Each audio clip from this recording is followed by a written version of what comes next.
नेपाल में आज लाखों युवा सड़क पर हैं।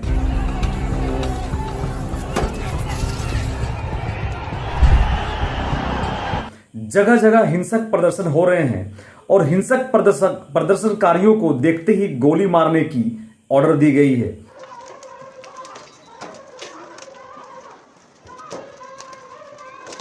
जी हां, और नेपाल के अधिकतम शहरों में आज कर्फ्यू लागू है। आखिर नेपाल में इन हालातों की वजह क्या है और आज नेपाल के युवा सड़क पर क्यों हैं? आज इन्हीं बिंदुओं पर हम चर्चा करेंगे। आप तमाम मित्रों को मिथिलेश कुमार का प्यार भरा नमस्कार।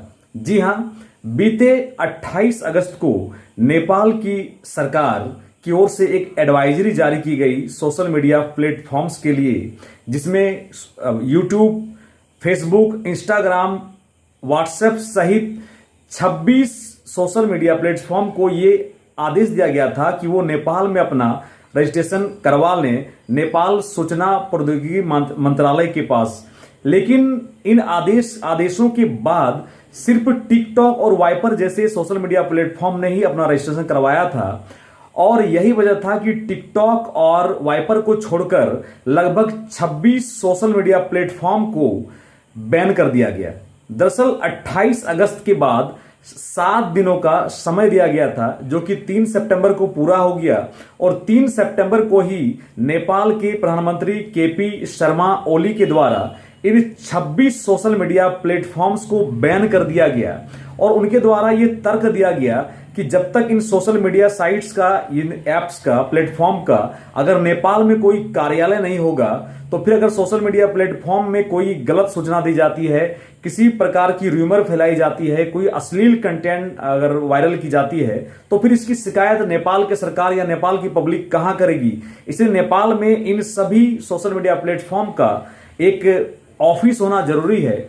लेकिन व्हाट्सएप, इंस्टाग्राम, फेसबुक, यूट्यूब, इन किसी भी प्लेटफॉर्म ने नेपाल में अपना ना तो ऑफिस खोला और न ही नेपाल के दूरसंचार सूचना प्रौद्योगिकी के विभाग में अपना रजिस्ट्रेशन कराया, जिस वजह से केपी ओली शर्मा की सरकार ने 3 सितंबर को finally in social media platform को बैन कर दिया।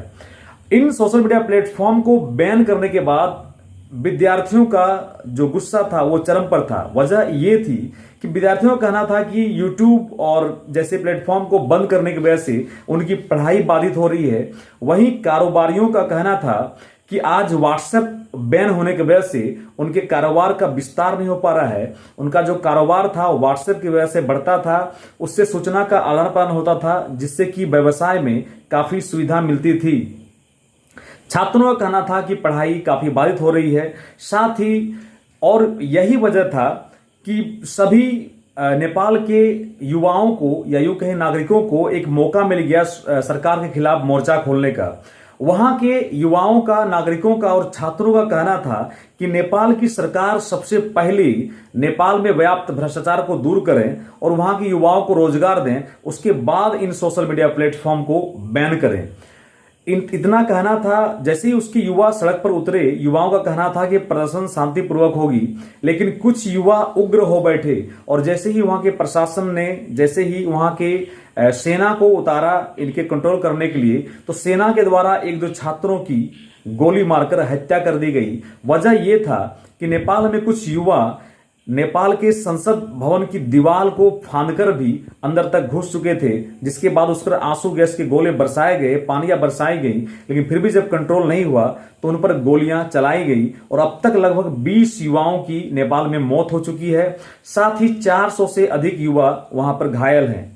और उसके बाद नेपाल के जो गृह मंत्री हैं रमेश लेखक, उन्होंने इन मौतों की जिम्मेदारी लेते हुए अपने इस्तीफा दे दिया केपी शर्मा ओली सरकार को।